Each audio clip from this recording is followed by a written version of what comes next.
you make the decision, you leave. Where do you go? What's the next step from there? I went to California. I don't think I told you this part. Girl, where in California? I went to San Francisco. Okay, very cool. I was in California for a little bit, but I was Where? Yeah, I was in Sherman Oaks. I was in like LA. Okay, got it. Yeah.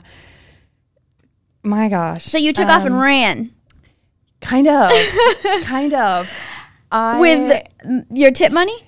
I had a lot saved up by then. Well, I was 25 by then. Okay, I started so having my own money. Okay, so 21. Questioning by 21, having your own money, finally left at 25.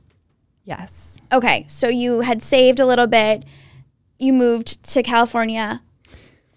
I didn't necessarily move there. I went to work with a nonprofit organization there in San Francisco. Oh, okay. So that opened my eyes to a whole nother world. Yeah. But it's like the hub of technology, the complete opposite. But so this was my first plane ride. I had never flown before. Were you scared? I was by myself. I was terrified. But I think it was so much more in that. I think it was also like that morning, 4 a.m., my friends came to pick me up, and I was standing at the door saying goodbye to my mom, you know, and we were just crying. Yeah. Oh.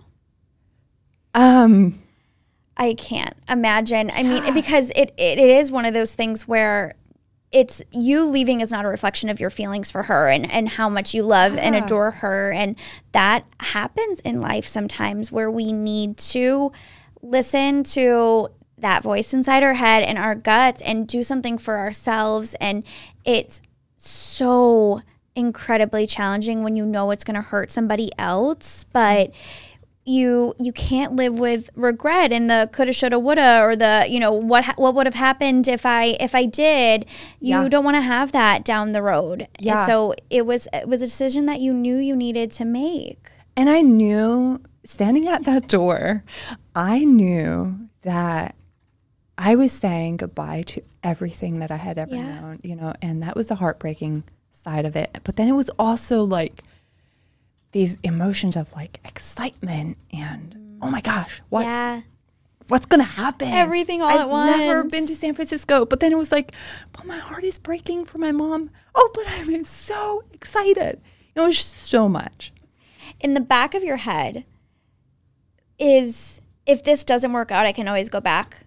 An option? No. It's not. So once you leave, it isn't. No, it is an option. It is an option, but you knew there was no going back. No, I knew. Okay. I knew.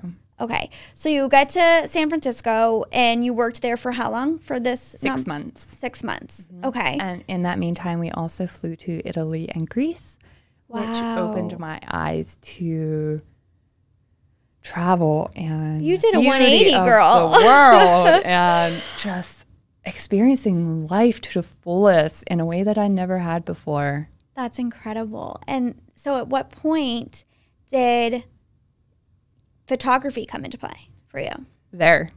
While you were in Europe? Yes.